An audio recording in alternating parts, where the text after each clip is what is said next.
Hey guys, tonight we follow a path worn smooth by the hooves of camels and the bad decisions of ancient merchants.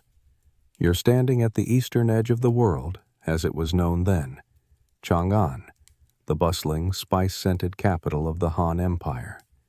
The moon hangs low over the city's tiled rooftops, and the air tastes faintly of sesame oil and horse sweat. You've got a satchel full of silk, a borrowed camel with an attitude problem, and a vague plan to head west. Somewhere. Probably. You might have forgotten to ask exactly where. There's no Google Maps, no backup battery pack, just stars, rumors, and a merchant from Sichuan who swore the desert wasn't that bad. You probably won't survive this, but hey, you've got style. So, before you get comfortable, take a moment to like the video and subscribe, but only if you genuinely enjoy what I do here. Also, drop a comment below with where you're listening from and what time it is. I love seeing this little sleepy caravan grow across the world. Now, dim the lights, maybe turn on a fan for that soft background hum, and let's ease into tonight's journey together. You trudge out of Chang'an just before dawn, following a line of groggy traders who smell like fermented bean paste and ambition. The silk bundled on your back is precious, light as air, but worth more than gold in the right marketplace. Each shimmering fold might as well be glowing in the moonlight, and you're very aware that this also makes you a glittering target. The road west begins gently. Farmland gives way to scrub brush, then to rust-colored hills. Somewhere behind you, the city is already waking. But you press forward into the unfamiliar, nudged along by the promise of riches and the low, grumbling sigh of your camel, who clearly resents everything about this situation. Her name, according to the stable boy, is Princess Gurgle. The first few days are deceivingly pleasant.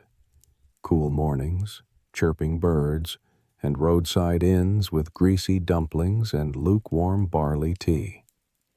You share a fire with other merchants who mostly talk in riddles and half-truths. One tells you that beyond the mountains lies a city where people wear their wealth as sleeves. Another insists you'll meet men with blue eyes and gold teeth who trade cinnamon for shadows. Historians still argue whether these early Silk Road travelers genuinely believed these tales, or just wanted to sound cool around the campfire. On the fifth morning, you reach the edge of the desert, where sand takes over and the wind forgets how to be kind. Princess Gurgle makes a noise like she's just seen your credit card statement. The terrain changes so quickly that your ears pop. Gone are the cheerful hills. Now there's nothing but beige death in every direction. The sun climbs like it's personally offended by your presence. And then there's the silence. Not peaceful silence, hostile silence. The kind that makes you miss the noisy city and its midnight noodle vendors. Your thoughts get louder.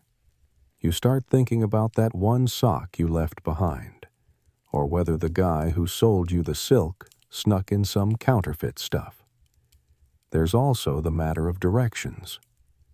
The map you were given is a glorified placemat with vague lines and something that might be a yak or a cloud. You're told to follow the stars. You look up. There are so many stars. It's less like a helpful road map and more like a cosmic joke. Still, the journey continues. By the second week, your skin is dry as parchment, your lips crack if you smile, and you've become deeply suspicious of sand dunes. They seem to move. You walk past a small pile of bones one morning and try to convince yourself it was probably just a goat. A very human-shaped goat. One night, you dream that your silk turns into snakes and slithers away. You wake up clutching it tightly, only to realize you've wrapped yourself into a sort of silken burrito. Princess Gurgle looks at you like she's reconsidering your leadership. In the distance, mountains loom. They're your first major landmark, but also a warning. The worst is yet to come. The silk you carry remains pristine, but the path forward? That's already unraveling. You wake to the sound of chewing. It's not a bandit or a sand monster. It's Princess Gurgle, vigorously eating your boot strap. Not the whole boot, mind you, just enough to ruin the structural integrity and your morning. You swat her away with the last ounce of dignity you have, slip on the lopsided mess, and sigh. It's going to be a long day. As the sun rises like an angry god over the dunes, the heat begins to toy with your senses. You squint at your compass, if you can call it that. It's a small, shaky contraption gifted by a merchant who may or may not have been drunk. The needle spins like it's in a dance competition, completely unbothered by your directional crisis. Historians still argue whether early Silk Road traders truly used magnetic compasses this early in the journey. Some insist yes, especially Chinese merchants of the Han Dynasty, while others believe you'd be more likely to find someone navigating by smell and sheer spite. Either way, yours is clearly broken, or cursed, possibly both. You try following the sun instead, which sounds romantic until you realize the sun has no interest in your goals. It burns hot overhead as you and your reluctant caravan lurch forward into the dry unknown. Every step kicks up dust that gets in your eyes, your nose, your teeth. You're now part human, part sand sculpture. The terrain grows trickier by the hour. Shifting dunes rise like waves of powdered gold, reshaping the path even as you walk it. Princess Gurgle decides she's had enough and simply sits down. No negotiation. Just plop. Camel protocol, apparently. You beg, bribe, and eventually start singing a weird lullaby your mother used to hum while pickling turnips. Somehow, it works. By midday, you stumble across another group of travelers. Their camels look less murderous, their tents are better constructed, and, most insultingly, their snacks look amazing. Dried apricots, cured yak meat, what might be candied lotus root. You nod politely as your own stomach attempts a small opera of protest. They're nomads from the Hexy corridor, lean, sun-darkened, and infuriatingly calm. One of them eyes your silk bundles and mutters something that sounds vaguely pitying. They ask you where you're headed. You open your mouth, then pause. Good question. You mutter something about the western edge and hope it sounds intentional. They offer tea brewed in a pot blackened from 100 fires. It's smoky, bitter, and slightly gritty, but in this landscape, it tastes like salvation. One of them points west and draws something in the sand that looks like a llama doing yoga. You nod like it makes sense. It's here, sitting with these people under a makeshift awning of stitched hides, that you realize something. You're not the first to get lost out here, and you certainly won't be the last. The Silk Road wasn't a single path.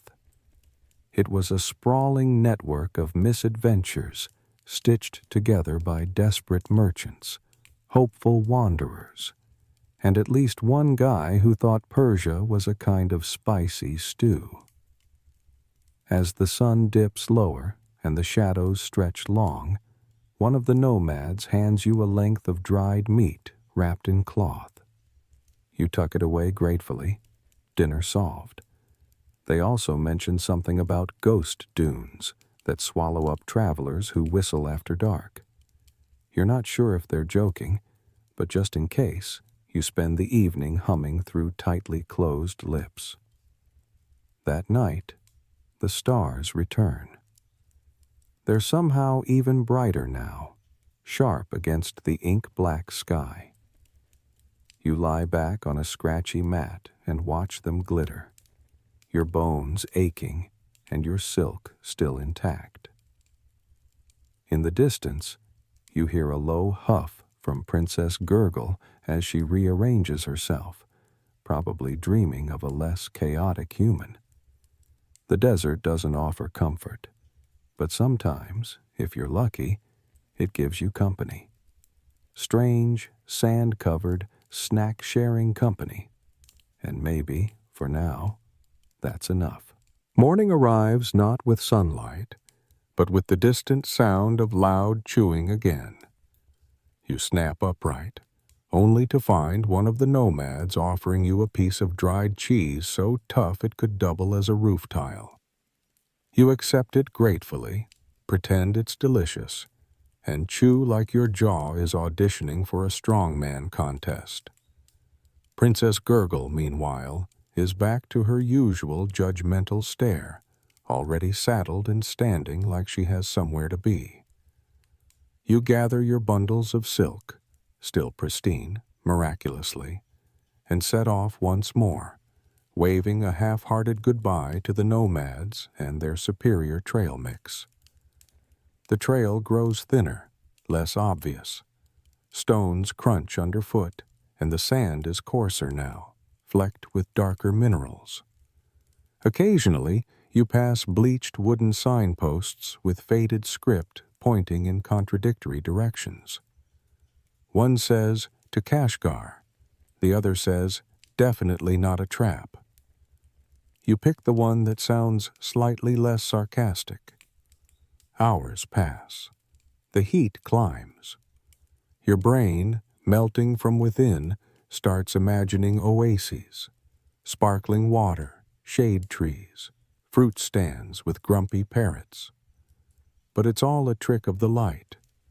Mirage after mirage dances across the horizon, taunting you with their glistening lies. Suddenly, the stillness breaks. A faint, flickering movement on a distant dune. You squint.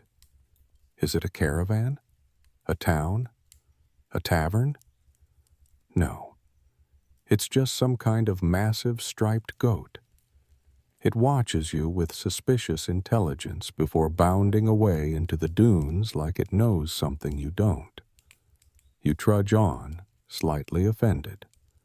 Later, you stumble upon a structure, partially buried, half collapsed, but definitely man-made.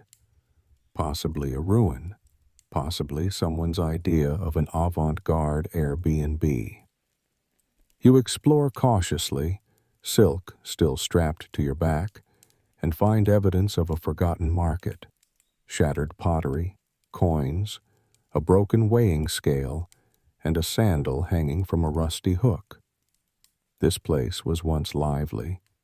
Traders shouting prices, children sneaking dates, camels relieving themselves in very inconvenient places. Now, it's ghost silent. Wind whistles through cracks in the stone, kicking up little cyclones of dust.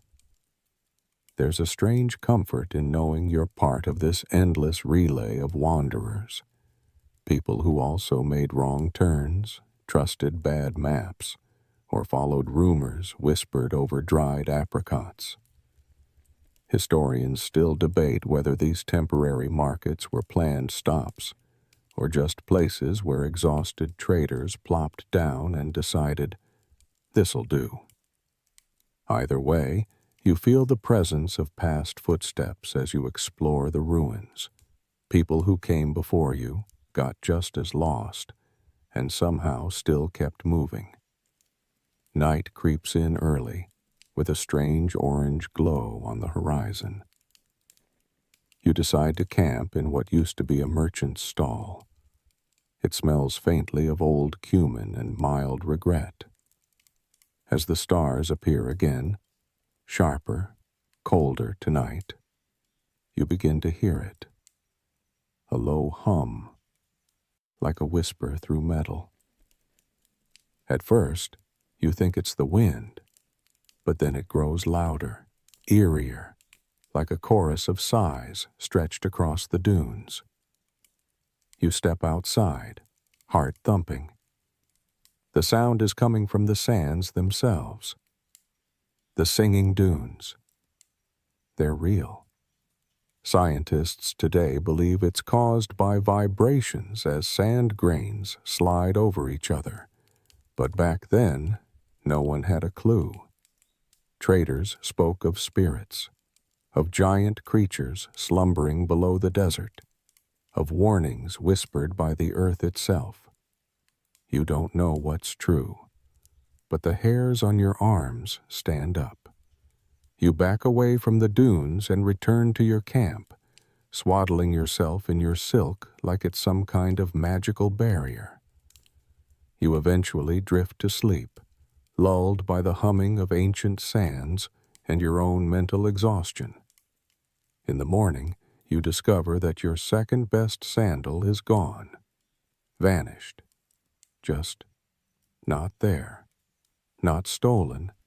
There are no tracks, just a faint indent in the sand. You look at Princess Gurgle. She sneezes, suspiciously. You trudge forward with 1 foot bare and your dignity trailing behind you like a loose thread. Your silk's still safe somehow. But you're becoming part of the legend. One mismatched bootstep at a time. Your left foot is now fully committed to the sand exfoliation lifestyle, thanks to the mysterious disappearance of your sandal. As you limp forward, you try to convince yourself this counts as a spa treatment. Princess Gurgle isn't buying it. She keeps glancing back as if to say, "You brought this upon yourself." The desert continues to stretch in every direction, an endless expanse of gold and beige that would be beautiful if it weren't so full of malicious intent. The heat rises in shimmering waves, twisting the horizon like it's hiding secrets. And then, just past a ridge, you see it. An oasis. Palm trees sway gently around a sliver of glittering blue. There are sounds, too. Laughter, the plunk of water in clay jugs, even music. Your throat tightens with hope. Maybe this is it.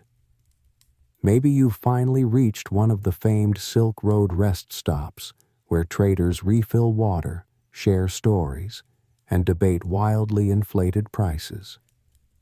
You pick up the pace, nearly jogging. Your silk bounces awkwardly on your back, but who cares? The trees grow closer, more detailed. You can see tents now, and figures in loose robes gathered around low tables. The scent of grilled lamb reaches your nose, mingling with cardamom and what you desperately hope is actual clean water. And then you blink. It's gone. Gone. Completely. Not a single tree. No people. No campfire. Just sand. A ridge of it, smooth and undisturbed, as though nothing had ever been there. Mirage. You sit down, hard. Sand puffs around you like it's applauding your disappointment. Historians still argue whether some of these oasis towns ever existed, or whether early travelers just hallucinated them, passing stories down so convincingly that later caravans went looking too. Places like Water City, Moon Market, or the Cucumber Village show up in early records, and in 0 archaeological digs. You drink the last of your water and chew a piece of yak jerky that tastes like regret. Then you continue, because what else is there to do? By afternoon, real signs of life appear. Hoofprints in the sand, a dropped bronze bracelet, even a small trail of camel dung that feels genuinely hopeful. Civilization, or at least a fellow traveler with poor aim. You follow the clues until a group of riders crests the hill ahead. They're wrapped in flowing desert robes, faces shielded against the sun, and they don't look especially thrilled to see you. You raise a hand in greeting. They raise eyebrows. Eventually, after a tense few minutes of awkward staring and muttered translations, it becomes clear.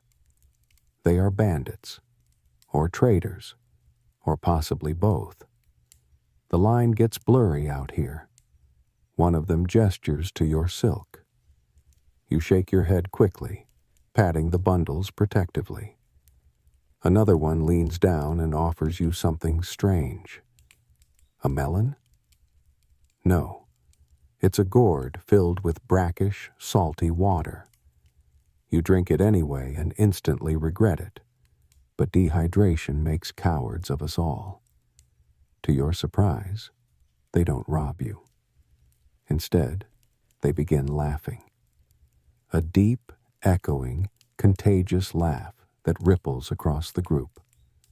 Apparently, they think you're hilarious, sunburnt, half-sandaled, and carrying enough silk to wrap a small city. One pats you on the shoulder and rides off. The others follow, leaving behind a small bundle. Dates, hard bread, and, praise the heavens, a sandal. It's the wrong size. It's for the opposite foot. But you wear it anyway, and somehow it fits just well enough to restore a sliver of your self-respect. You walk until sunset, when the sky turns lavender and shadows stretch long across the dunes. You find a hollow between hills to camp in, and build a tiny fire with twigs and blind optimism. That night, you dream of bazaars with infinite carpets, jewel-toned spices, and water so clear it reflects the moon. You wake to find your fire burned out and your new sandal slightly chewed. You look at Princess Gurgle. She is chewing your bed mat now. You sigh. But your silk? Still immaculate, still shimmering, still worth more than everything else you're carrying combined. And somewhere, beyond the heat, beyond the sand, beyond the hallucinations and hostile hydration, there's a city waiting to buy it. You just have to make it there alive. You wake up groggy, your face outlined in sand and shame.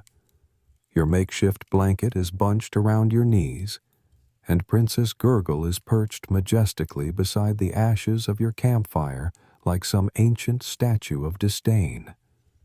A strand of half-chewed mat hangs from her mouth like a trophy. You are now certain. Your camel is plotting something.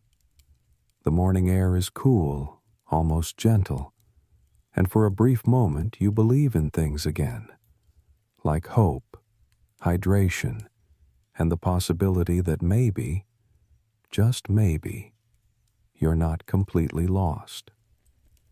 Then the dunes begin to sing. It starts as a low hum beneath your feet, a vibration in the sand.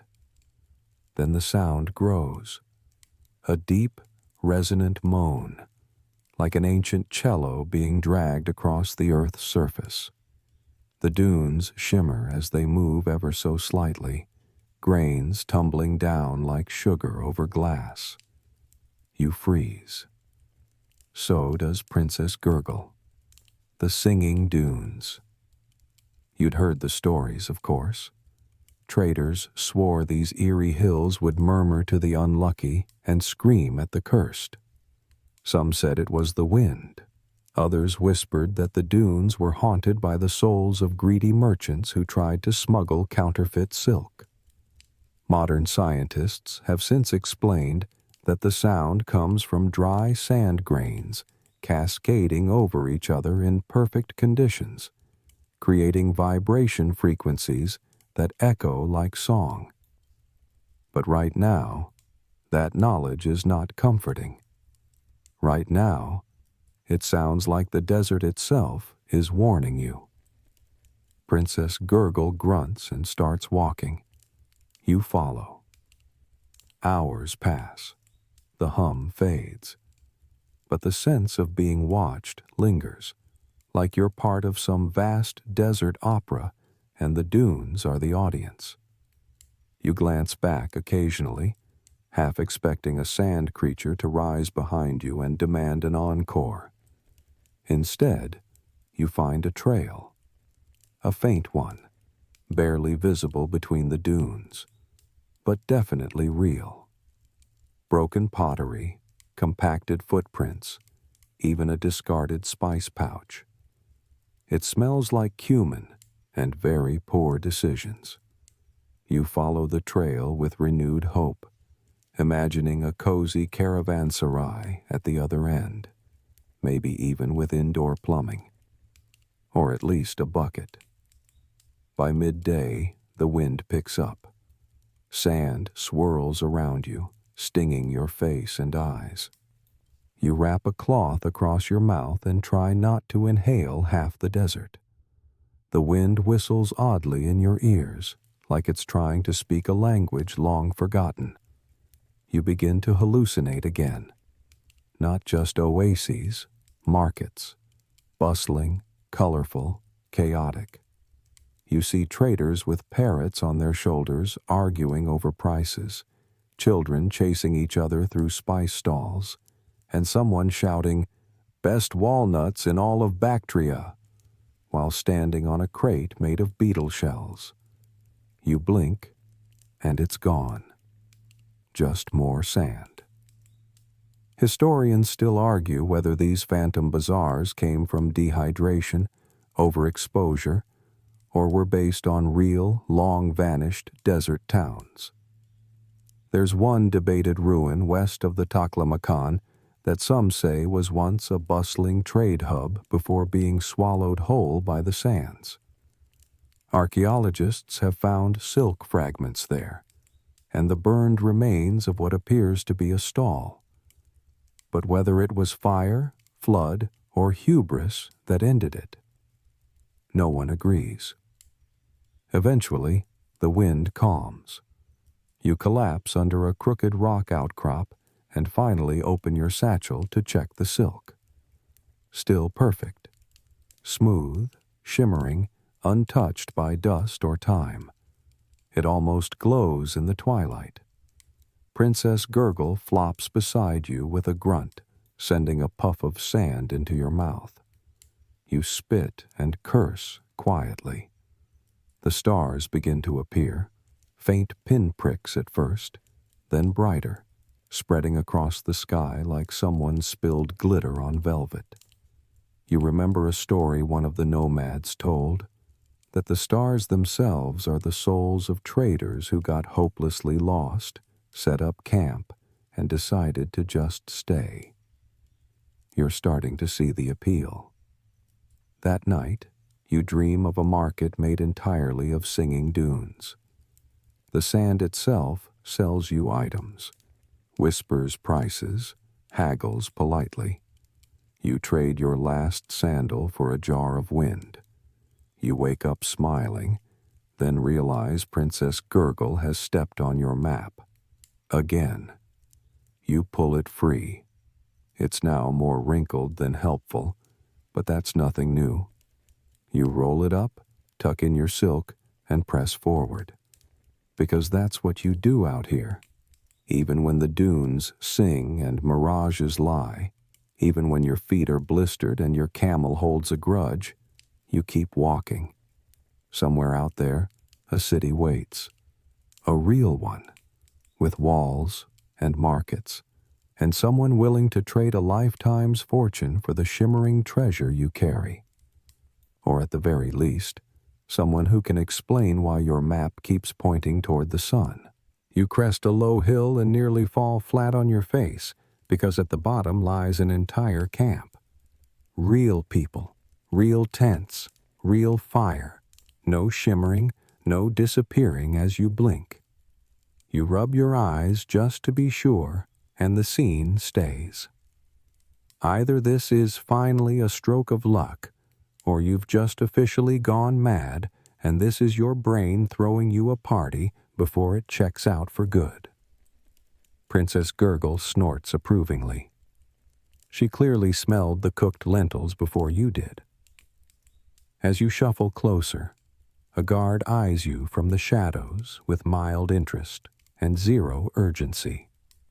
He waves you through after a quick glance at your silk bundle, probably calculating what sort of calamity you'll cause. Inside the camp, you're enveloped in warmth and smell. Charcoal fires, roasting onions, something faintly floral. Lanterns glow like small moons, swinging gently from ropes. Traders sit in circles on colorful carpets, telling stories in dozens of dialects. It's a symphony of murmurs, laughs, sizzling pots, and clinking cups. You sit down beside one group, uninvited but not unwelcome. Someone hands you a ceramic bowl of soup so thick it could be classified as infrastructure. It tastes like heaven, or at least like something that hasn't been sandblasted. You nod in gratitude, too exhausted to speak. Then you listen. There's gossip flowing here like wine. Someone's cousin just bribed a guard in Dunhuang with a basket of dates and a riddle. A caravan went missing near the Flaming Mountains. Again. Someone else claims they saw a ghost herd of goats wandering the salt plains, bleeding in ancient Sogdian. You try not to choke on your soup, and then you hear it. Silk smuggling. A wiry man with a glint in his eye tells the tale in hushed tones. Someone's been sneaking silk through dangerous back channels, not for trade, but for espionage. It's not clear what the silk's being used for, but the phrase coded embroidery gets tossed around. You raise your eyebrows. Historians still debate whether silk was ever used to transmit messages, or if this was just the paranoid whisperings of bored travelers. But the Han Dynasty was fiercely protective of silk production techniques, and the penalties for exporting silkworms were, let's say, discouraging. One trader swears he saw a bolt of silk that glowed blue in moonlight and smelled faintly of almonds, likely exaggeration. But the legend sticks with you. You lean back, belly full, listening to the crackling fire and the cascade of languages. Your mind drifts. And then the music begins. Someone with a 3-stringed instrument starts plucking out a tune that sounds like the wind caught in a tapestry. Another taps rhythm on a gourd. A few people hum. It's slow, wandering, hypnotic. You find yourself swaying, half asleep. Someone leans in and whispers a warning in your ear. Don't fall asleep in the open air. The whisper men come. You jolt upright. The man is gone. You spin around, but the music has resumed, normal, unbothered. Was it a joke? A prank? A warning? You choose not to test it. You drag yourself to the far edge of the camp and curl up in the crook between two pack animals that smell like soup and philosophy. Before you sleep, you check your silk again. Still there, still shimmering, still perfect. You whisper to it, just in case. Don't start glowing or talking, please. Princess Gurgle settles beside you like an angry loaf of bread. The stars wink through thin clouds. And somewhere in this camp, someone is telling a story about you now. A sunburnt, single-shoed wanderer with a camel, a rumor, and a dream wrapped in golden thread. You awaken to frost. Not metaphorical chilliness or a passive-aggressive vibe, actual frost. Your blanket is stiff, the ground is hard, and your breath hangs in little clouds as you sit up and shiver violently. Princess Gurgle has somehow curled herself into a compact camel sphere, her nose tucked under her belly like a furry, resentful cinnamon roll. Welcome to the mountains. You hadn't planned on it, really, but the more experienced traders in the camp had muttered about safer northern passes, avoiding hostile outposts and the occasional caravan disappearance. You didn't ask questions. When someone points you away from mysterious disappearances, you nod and follow. Now, you're trudging through rocky terrain at high altitude, watching your breath crystallize and wondering how the cold can hurt in entirely new places. Your fingers, your ears, even your optimism is starting to freeze. The trails are narrow, just wide enough for you and the camel, and the wind screams through the valleys like it's chasing some ancient grudge. Your silk bundle, once a neatly folded treasure, now bulges awkwardly under layers of wool and desperation. Eventually, you spot a small outpost nestled against a cliff. Nothing fancy, just a few timber buildings huddled together, smoking from their chimneys like they're trying to quit. You approach, and a guard waves you in, barely looking up from his boiled turnip. Inside, it's warm. A smoky, sour, wood-scented warmth, but you'll take it. The innkeeper nods at your silk, raises an eyebrow at your camel, and offers a room in exchange for a small strip of fabric. You tear off a sliver of lining. Fair deal. You don't even negotiate. You'd trade your left sock for a functioning fireplace at this point. Later that night, over a bowl of mountain stew, contents unclear, a traveling spice merchant begins ranting about yetis. Yes, yetis. Apparently, he saw one 2 nights ago, just beyond the Pine Ridge. Big, white, howling, walked like it knew it owned the place, he says between mouthfuls of fermented beans. You nod politely. Everyone else seems entirely unfazed. You later learn that yeti sightings are surprisingly common in these parts. Historians still debate the origins. Some say they're just shaggy bears seen from a distance. Others insist it's cultural myth spun into tourism gold. Either way, you keep your fire stoked high that night and sleep with a stick under your pillow, just in case. The next day brings snow. It starts gently, soft flakes like ash drifting down, but quickly escalates into a flurry that blurs the path and numbs your cheeks. You tighten your scarf, secure the silk under your cloak, and squint into the whitewash. And then you hear it, shouting, voices echoing through the trees. Then footsteps, many, rapid, slipping on rocks. Suddenly, a merchant bursts from the woods, face red, yelling something about the Pepper Man. Behind him stomps a furious figure wrapped in red wool, brandishing a basket of crushed spices like it's a weapon of mass irritation. The two nearly collide with your camel, who honks in surprise. Turns out, one trader sold a satchel of wet peppercorns as Highland fire dust, promising it would cure headaches, scare ghosts, and cleanse your past sins. The customer did not appreciate the results. You slip away before the situation escalates into a full culinary brawl. By the time you reach the other side of the mountain pass, your boots are soaked, your cloak is stiff with frost, and you've discovered new ways your joints can ache. But then, the clouds part. Briefly. And below you lies a sprawling valley, sunlit, green-tinted, and threaded with streams. The snow sparkles like sugar.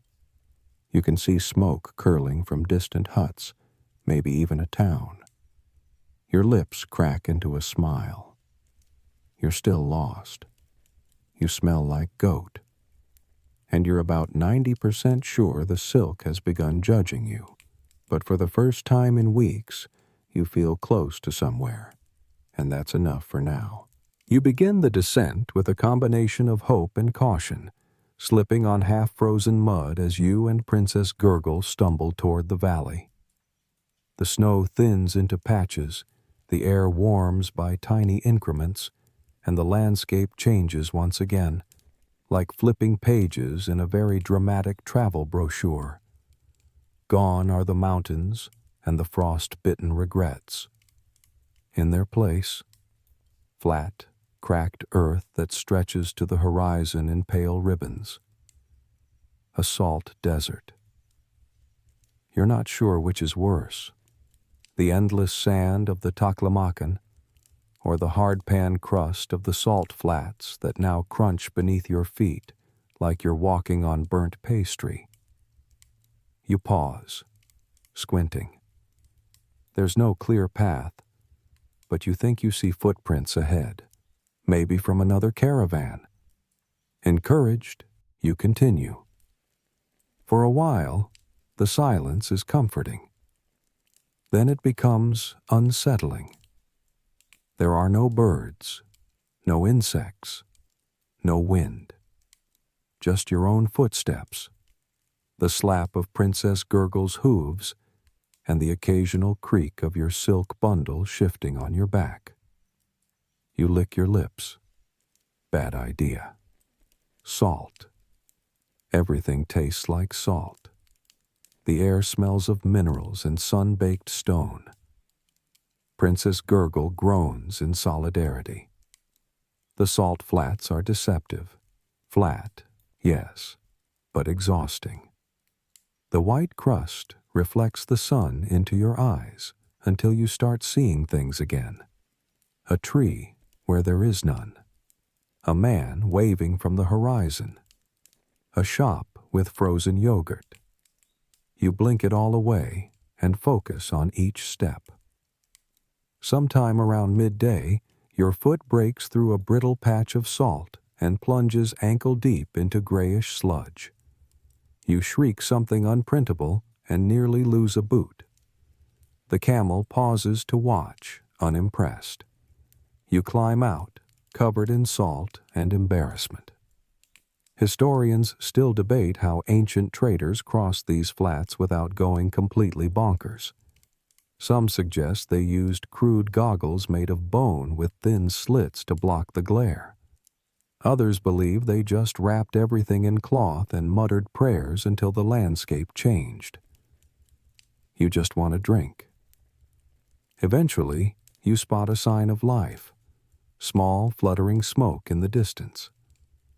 You move faster, hoping for shelter, maybe even a shady tree. Instead, you find a withered hut built from stacked mud bricks, clearly abandoned. Still, you check it. You've learned by now that even a roof made of disappointment is better than no roof at all. Inside, it smells like old cumin and crushed dreams.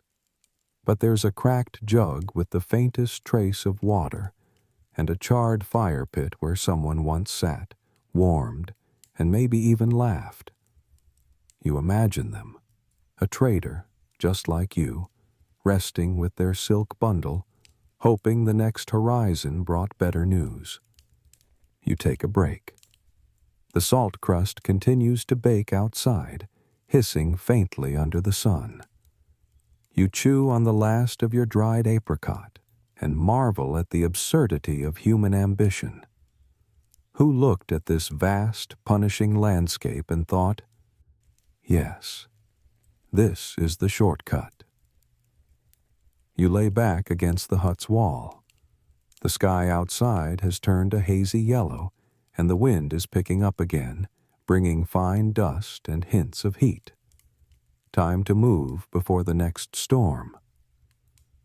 Outside, you find something curious. Faint impressions in the salt, almost like boot prints. But ancient, fossilized. Could be human. Could be animal. Could be something else entirely. The desert keeps its secrets. You march on. By nightfall, the flats begin to end, slowly replaced by low scrub, dry grass, and finally, the soft rise of rocky terrain. You camp between two stones shaped oddly like sleeping dogs. It's the best bedroom you've had in days. As you wrap yourself in your cloak, silk tucked safely under your shoulder, you spot something in the sky. A line of lights. Stars? Lanterns? No. Moving. It's another caravan. In the distance. Their silhouettes glow faintly, like flickering candles over the ridge. Too far to reach, but close enough to feel human again. You smile and whisper goodnight to them, even if they'll never hear it. You fall asleep to the sound of nothing. And somehow, it's peaceful this time. You wake to birdsong. Actual birds. Chirping, fluttering, unapologetically alive. You sit up so fast your spine cracks like a dusty scroll. The salt desert is behind you now, replaced by rocky hills and pale green tufts of scrub. Princess Gurgle is already munching on something that might be a shrub, might be someone's long-abandoned hat. You check your silk bundle.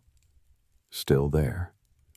Still shimmering like a hoarder's dream. Your eyes catch something new ahead.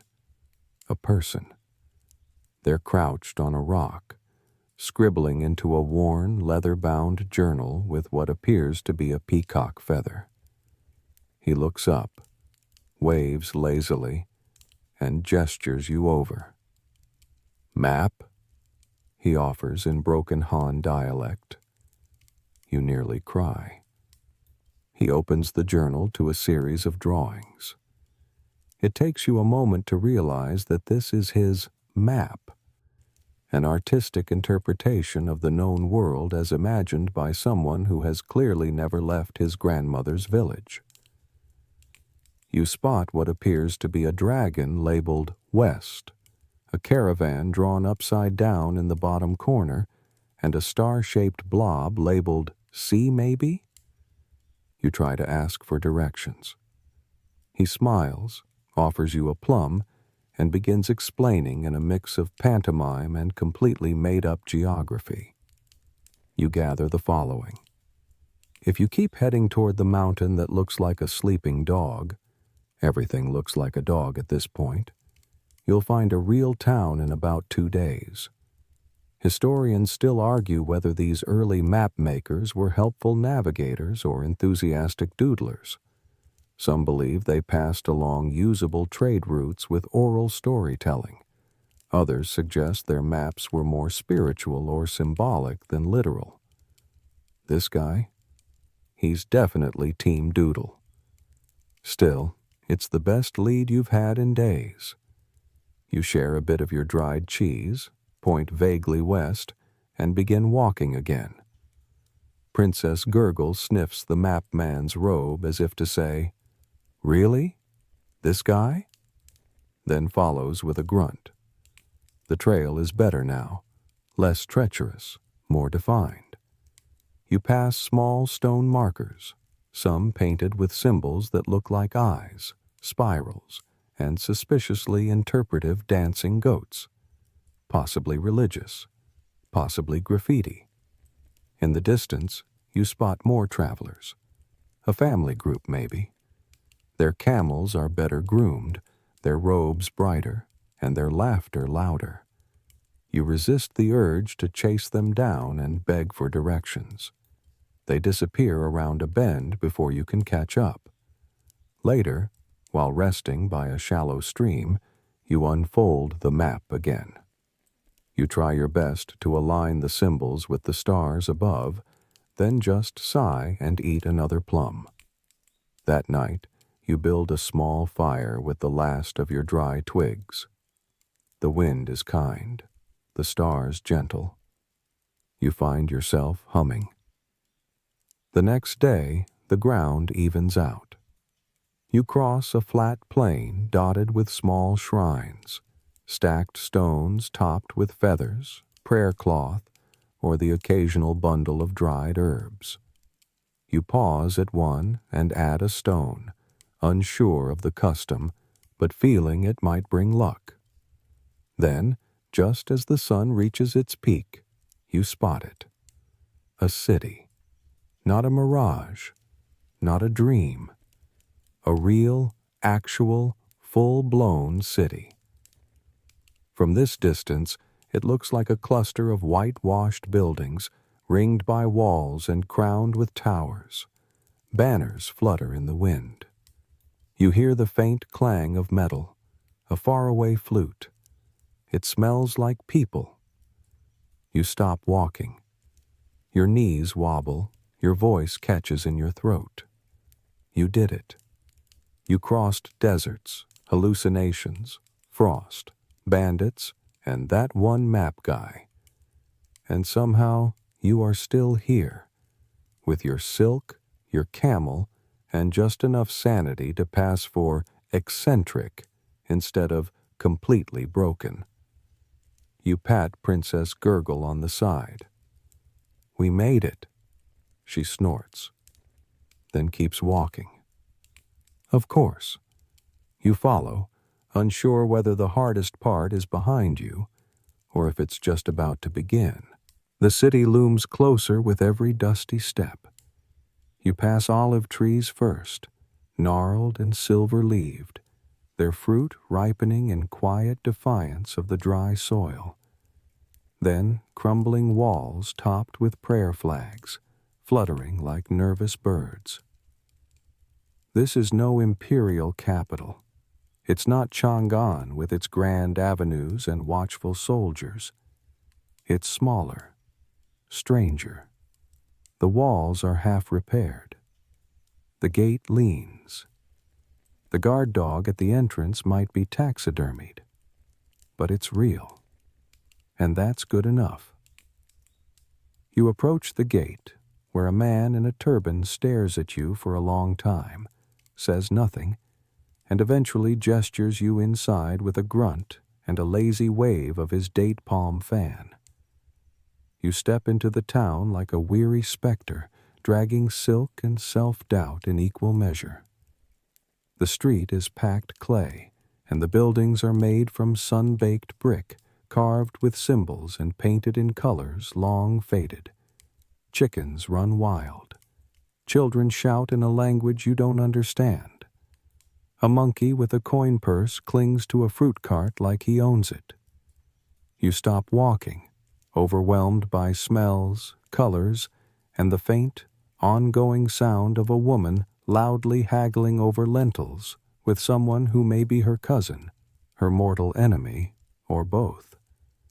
You look around and realize no one is even paying attention to you. A man in layered robes bumps into you, mutters something that might be an apology, and moves on. You spot a trader counting coins beside a basket of dyed wool. A boy with a scorpion in a glass jar tries to sell you desert bodyguard. You politely decline. This is what you cross the world for. The bazaar is chaos. Glorious, wonderful, fragrant chaos. Saffron, leather, almond oil, pottery, tiny knives shaped like ducks, and of course, rugs. You're practically pulled into the rug merchant's stall by sheer gravitational force. Or maybe it's the scent of cinnamon and salesmanship. The rugs hang like tapestries, some thin as paper, others thick enough to hide a body in. The colors blur your vision: ruby, indigo, burnt gold. The merchant is smiling even before you speak. He eyes your silk bundle, and you can already see the calculations running through his head. You try to explain. You gesture. You point to the silk. You offer a tiny square, just to prove its quality. He nods, stroking his beard. Then he claps his hands. 3 people appear from nowhere, relatives probably, and begin inspecting you. Not just the silk, but your boots, your belt, your camel. Princess Gurgle bares her teeth at one of them. They talk rapidly, using at least 4 different languages in the span of 10 seconds. And then the offer comes. A trade. Rugs, dried fruit, a small brass lamp, and something called the blessing of the wind gods. For all of your silk. You decline. He looks genuinely offended. A passive-aggressive haggling session ensues, during which you both refuse to acknowledge numbers out loud. You offer a bolt of silk.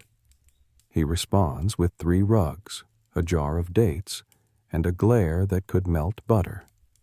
You counter with 2 bolts and a glare of your own. This continues for over an hour.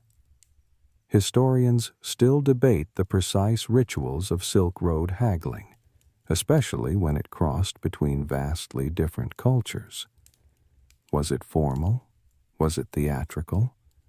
Were people actually angry or just pretending? No one knows. But by the end of it, you have a fair deal. 1 beautiful rug, a pouch of raisins, some salt, and, miraculously, a new pair of sandals. You walk out of the stall victorious, if mildly dehydrated. You turn the corner and immediately step in goat droppings.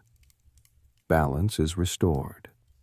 You find an inn with cracked tiles and a sign that translates loosely to the sleepy wheel. The innkeeper looks like he hasn't slept since the last eclipse, but he gives you a room with a wooden cot, 1 candle, and a window that doesn't close. You collapse onto the cot. Princess Gurgle curls up just outside the door, snoring gently, dreaming, probably, of biting rug salesmen. You stare at the ceiling, exhausted, sore, but content. Then you remember the woman back at the bazaar who tried to sell you a secret. You didn't understand her language, but she'd pointed at your silk. Then at her eyes. Then at a sealed jar wrapped in twine. You'd smiled, nodded politely, and walked away. Now you wonder, what did she mean? You close your eyes. The silk is still folded at your side. You made it. But you're starting to suspect the real journey is only just beginning. The next morning, you wake to the sound of arguing. Not just bickering, full volume, theatrical volume haggling echoing through the inn's thin walls. You peek through the crooked window and see a cluster of rug merchants and a spice dealer engaging in what can only be described as a dramatic poetry slam with extra paprika. You yawn, stretch, and shuffle downstairs with your pouch of raisins, your brand new sandals, and an unshakable sense of social awkwardness. You're on a mission today. Sell the rest of your silk. But first, breakfast. At the street corner, a vendor hands you a warm, flat pastry with something spicy and suspicious inside. It's delicious, probably illegal. You eat it anyway. Back in the market, you find yourself drawn to a stall draped in red cloth and silver chains. Behind the table stands a Persian merchant wearing an embroidered vest and an expression of pure calculation. His beard is forked like a snake's tongue, and he has rings on all 10 fingers. He's surrounded by rugs, scrolls, and a cat wearing earrings. He sees the silk on your shoulder and immediately smiles. "Ah," he says, "a man of taste and desperate circumstances." You try not to look like someone who slept on a splintery cot and has sand in unmentionable places. You offer a sample square of silk. He rubs it between his fingers like a jeweler testing a diamond. "This is good," he says. "Very good. Maybe too good. Are you a thief?" You open your mouth to protest, then realize this might just be his version of a compliment. He invites you to sit. Tea is poured. Dates appear. The cat glares at you. You begin the sacred ritual, the barter. He offers 2 rugs, a bowl of almonds, and a flask of rose water. You counter, half the silk for access to his private network of luxury buyers. He leans forward. "What if I introduce you to someone," he whispers, "who wants to buy all of it?" You narrow your eyes. How passive-aggressive is this person on a scale of 1 to rug merchant? He laughs, loud, theatrical, probably rehearsed. "Come back at sunset," he says. "Wear something impressive." You look down at your dust-covered robe and your freshly wrinkled socks. He shrugs. "Or just brush your hair, or your camel. Same effect." The rest of your day is spent wandering the city's less polished corners, alleys filled with copper pots, balconies draped in laundry, and the occasional child selling invisible fish for 1 coin each. You buy 2. Historians still debate how these border cities worked, places between empires, languages, and economies. Were they melting pots, black markets, cultural mosaics? Probably all 3, wrapped in silk and garnished with dried fruit. You eventually return to the Persian merchant's stall just before sunset. He's waiting, fresh tea, smug expression, and a man beside him who looks like he's been carved from a walnut tree and left in the sun too long. "This," the merchant says, "is Yusuf. He speaks 12 languages, owns half the camels in this region, and once negotiated a treaty with a goat." Yusuf says nothing, just gestures for you to walk. You're led through winding alleys and into a courtyard where cushions are arranged in elegant circles. Lanterns flicker. Incense smokes. And there, at the center, sits the buyer. A woman in layers of lapis silk and enough jewelry to rattle every time she shifts. She does not speak. A servant whispers your name. Another unrolls a bolt of your silk. She runs her fingers across it slowly, deliberately, her expression unreadable. Then, a nod. Yusuf translates. She'll take it, all of it. In exchange, she offers gold, amber beads, a carved elephant comb, and a pouch of something that smells nice but should not be eaten. You nod. Because of course you do. The deal is sealed. Just like that, your journey's entire purpose, those shimmering bolts you protected like a paranoid squirrel, are gone. In their place, new wealth, new goods, new weight in your satchel. You walk back through the now glowing streets, feeling lighter and heavier all at once. Princess Gurgle is waiting outside the inn, chewing someone else's curtain. You pet her. She grunts. You've done it. The silk is sold. And yet, you don't feel done. You feel like a door just opened. And behind it, something else entirely. The next morning, you wake with one question echoing through your grain-dusted skull. Was I supposed to bring that silk here? Because now that it's gone, sold, folded into someone else's vault, or wardrobe, or possibly transformed into a curtain for an extremely fashionable donkey, you realize something important. You never asked if it was legal. Back in Chang'an, silk was a state secret, a closely guarded monopoly. Exporting live silkworms was a capital offense. Merchants who got too curious about the silk-making process often found themselves vanishing into the tea fields. The Han court guarded the mystery like a toddler with a new toy, and the punishment for leaking that knowledge was not subtle.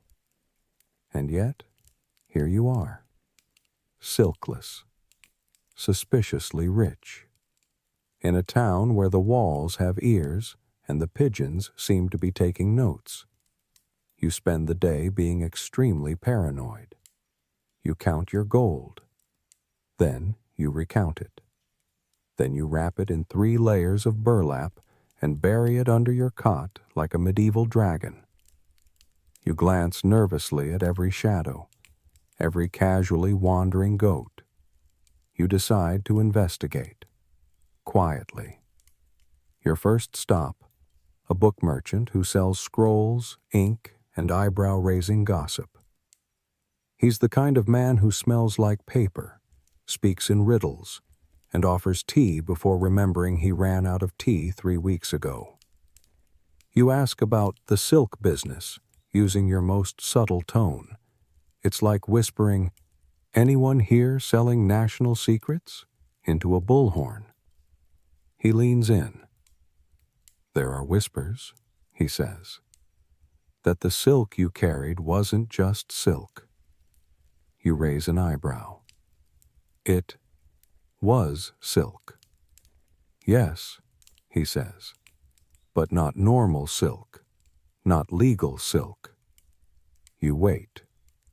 He explains that certain bolts of silk, extra fine, extremely smooth, threaded with something he calls imperial shimmer, were never meant to leave the Han Empire. They were reserved for the emperor, the empress, and high officials. So either you stumbled into a very bad deal back home, or someone very powerful wanted it out. You stare at him. He grins. You should leave soon. You exit the shop immediately and walk as casually as a panicked person can. Historians still debate how often silk was smuggled under the Han, especially the elite-grade varieties. Some records suggest border guards were bribed. Others imply the guards were the smugglers. There's even one account of a woman sewing live silkworm eggs into her hair bun and walking westward with the future of European luxury hidden beneath her hat pins. You spend the next few days laying low. You trade your money for safer forms, beads, trinkets, portable goods. You avoid drawing attention, except once, when you accidentally win a foot race that was meant for children, and now everyone thinks you're the local speed mystic. Princess Gurgle is having the time of her life. She gets daily dates, compliments from admiring locals, and was painted by a passing poet who claimed she radiated wisdom. You try not to let it go to her hump. One evening, while feeding her stale bread rolls behind the inn, someone drops a scroll at your feet. You glance up. No one's there. You unroll it. It's a list of banned materials, with your exact silk description at the top. Below it, 3 names, none of them yours. But the message is clear. You are not in trouble, yet. But someone might be looking for you, or more specifically, looking for where that silk went. You stare into the lamplight, thinking of the buyer, of her jewelry, her silent expression, her unspoken power. And you wonder, did she know? Of course she knew. Which means you're not the only one keeping secrets now. That night, you don't sleep much. You lie awake with your new rug pulled over your face, listening to the city breathe. Cats screeching, guards muttering, traders whispering under moonlight. When you do finally drift off, you dream of silk unraveling across the desert, snaking its way home, or maybe just tying you up in knots. You wake up in a sweat, not because of heat, but because you just had a dream in which your silk bundle was testifying against you in court. The judge was a camel. The prosecutor was Princess Gurgle. It was all very stressful. You sit up slowly, take a breath, and decide. It's time to move on. This city has been kind to you, profitable even. But now it hums with that nervous energy of a place where whispers travel faster than wagons. Too many people know what you carried. Too many eyes watched you make that sale. You pack quickly. A rug, your pouch of beads and small gold pieces, the carved elephant comb, and your new sandals, still unchewed for now. Princess Gurgle is suspiciously cooperative this morning. You don't question it. You head west. No one tells you exactly where to go next. The maps in this region are less helpful than ever. One old man sells you a scroll that appears to be a theological commentary on mangoes. Another insists he has the best map in town. Turns out, it's a recipe for lamb stew. So you fall back on the oldest method of navigation, wild guessing. You follow the road that feels most used, least dangerous, and slightly downhill. And as you walk, you begin to notice something new. No one speaks your language. Sure, they gesture, they smile. They slap their chest or point dramatically to indicate price, size, or how much your camel stinks. But actual words? Lost in the breeze. Your Han dialect garners blank stares or enthusiastic nods that mean absolutely nothing. This is the part of the Silk Road where language becomes performance. You develop a personal dialect of exaggerated miming, creative eyebrow wiggling, and pointing at Princess Gurgle to express things like, "I need water," "No thank you," and "What even is that?" Historians still marvel at how so many diverse peoples managed to trade across the Silk Road without shared tongues. Some suggest trade pidgins developed, basic, mashed-up mini-languages born of need. Others believe merchants relied on professional translators, or a kind of mutual telepathy powered entirely by profit motive. You rely on charisma and questionable charades. At one point, you mime wanting a bath and are handed an onion. At another, you gesture for a place to sleep and are led into a very enthusiastic wedding ceremony. You try to slip out before the vows are exchanged. Food becomes more mysterious, too. Gone are your familiar dumplings and rice porridge.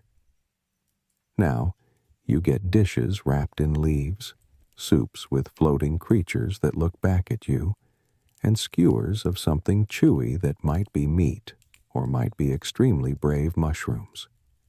You eat it all, mostly, except that one time you bit into something that hissed. You begin to develop what you call interpretive appetite, the ability to eat most things as long as no one tells you what they are. As the days pass, your gold dwindles, but your collection of weird objects grows. You now carry a small bronze mirror that reflects oddly, a bundle of blue string someone swore would keep away nose demons, a clay whistle that sounds like a dying goat, and a flat, circular bread that is either a snack or a weapon. You are not just a traveler anymore. You are becoming a walking mystery, an unsolvable riddle with a camel and a story in your eyes. One evening, you arrive at a market in a dusty town where the signs look like dancing frogs, and no one even pretends to understand you. You point to your rug, then to your beads, then raise your eyebrows hopefully. A woman gestures to a stall selling dried fish. Close enough. You end the day sipping tea in a courtyard filled with lanterns and laughter. Children run past, shouting in a language that sounds like music played backward. A storyteller is spinning a tale about a man who walked from the moon, carrying silk made from stars. You smile. You're not sure where you are, not sure where you're going, but somehow you belong here. Even when you don't understand a word, this strange, ever-changing road keeps you company. And so you stay the night, listening, watching, learning to speak in silences. You're standing in the middle of nowhere again, except this time you're doing it in style. Your new robe, gifted by a trader who insisted you look like a retired goat thief, flows impressively in the wind. It's blue, or green, depends on the angle. Either way, it billows dramatically whenever you walk, especially when you walk with purpose. So now, you walk with a lot of purpose, even when you're hopelessly off course. Princess Gurgle follows behind, chewing something that may or may not be ceremonial headwear. Neither of you has any idea where you are, but you've learned something important about the Silk Road by now. Being lost is part of the tradition. You're somewhere west of the last real town and east of wherever olives start showing up in breakfast. The path beneath your feet is gravel and compact earth, littered with broken cart wheels and the occasional sandal. Not yours this time, thankfully. Overhead, the sky is huge and full of birds with more confidence than you'll ever have. Your pack now contains 2 rugs, one of which might be a curtain, 1 chipped bowl shaped like a camel's face, a small pouch of saffron you didn't remember buying, and a sealed note with a wax stamp shaped like a lemon. You haven't opened it. You're afraid it might be cursed. Or worse, tax paperwork. You pass through a cluster of hills where the wind sounds like whispered laughter. A shepherd waves at you and then resumes yelling at his sheep in fluent sarcasm. A tea seller offers you something that smells like cinnamon and betrayal. You drink it anyway. Then, finally, you reach a road. A real one. Flat, wide, traveled, and leading west.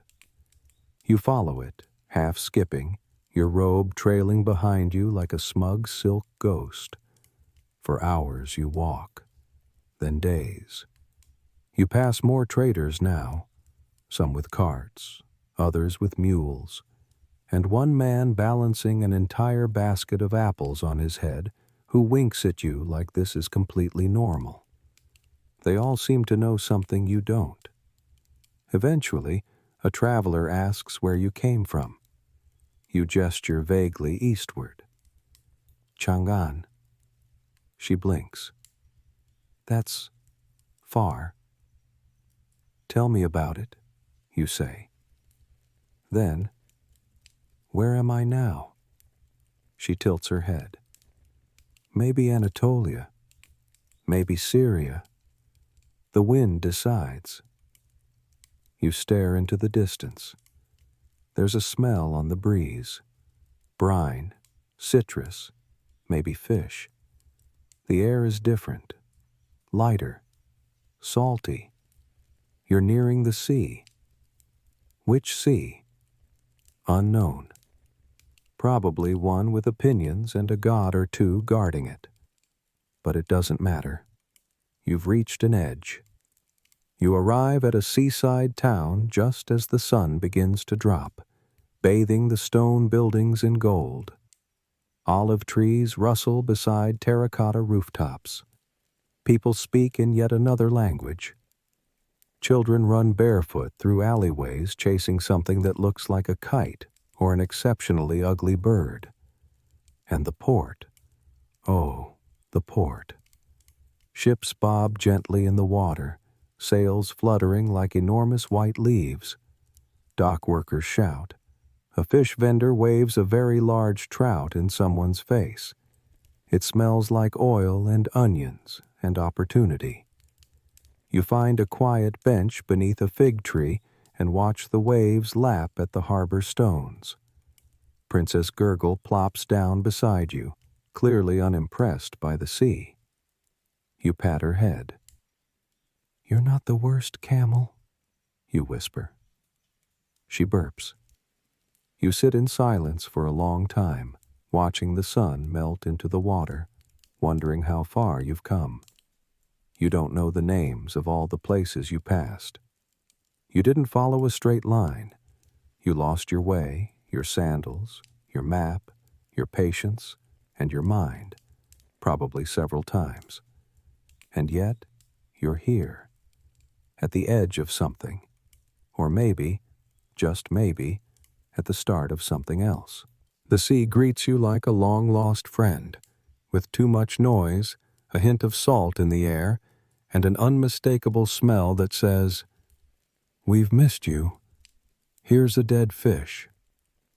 You wake to the sound of gulls arguing overhead, their voices sharp and insistent, like street vendors who skipped breakfast. The bench under the fig tree was your bed, your rug was your blanket, and Princess Gurgle slept standing up next to you like a lumpy, four-legged sentry. You stretch, groaning, and watch as the sun rises over the harbor. Boats rock in their moorings. Traders shout greetings. Nets are hauled in. Somewhere, someone drops a crate of olives and curses loudly in a dialect that contains more vowels than you thought possible. You've reached the end of your journey, or one of them, at least. You head toward the docks. You don't really know why. Maybe you want to see the water up close. Maybe you want to know if there's another road out there. Maybe you just want to stall before figuring out what comes next. As you step onto the weathered planks of the pier, a man calls out to you. He's short, balding, and missing exactly one tooth. His robe is stained with wine or paint or both. He gestures to your bundle of rugs and beads. "You sell?" he asks. You shrug. "I walk." He nods, as if this is the most profound thing he's heard all week. You stare out over the sea. There's a ship in the harbor with sails dyed deep red, the color of desert sunsets. It rocks gently, tied with ropes as thick as your wrist. On its side, painted in gold, Doxa, whatever that means. You ask a nearby fishmonger, who replies between gutting a trout. It means glory, or lunch. Depends who's asking. Figures. Historians still debate how far the earliest Silk Road traders traveled. Did they truly reach the Roman world? Did they see the Mediterranean? Or did they simply pass goods from hand to hand, each merchant going only part of the way? But here you are, one person, one camel, and a robe that flaps dramatically in sea wind. You didn't just trade silk. You traded fear for stories. You traded maps for memories. You traded knowing where you were going for something better. That night, you sit at a tavern with cracked goblets and loud laughter.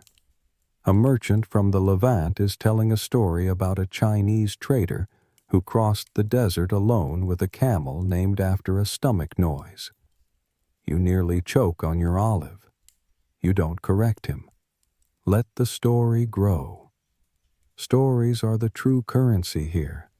Not gold, not rugs, not saffron or sandalwood. Just stories.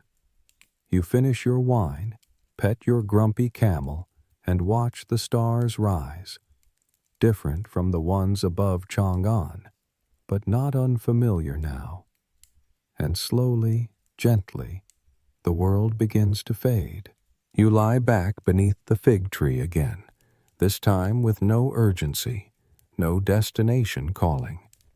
The wind from the sea is cool against your cheek, carrying the scent of salt and citrus, and something sweet.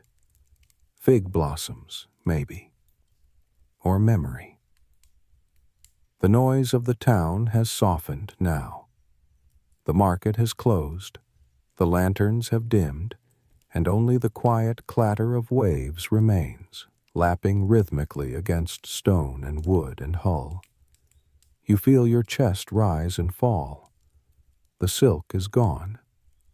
The journey is over. And yet, it lingers, like footprints in sand long after the walker has passed. You remember the dunes that hummed, the ghost marketplaces that flickered and vanished, the strange stew that may have included a lizard, no regrets, and the map that might still be a drawing of someone's pet dog. All of it stitched into your mind like the threads of a tapestry. You're not the same person who left Chang'an, and the road behind you, like the sea in front of you, is endless, fluid, always shifting. Let it go for now. Let the wind carry away the rest of your thoughts.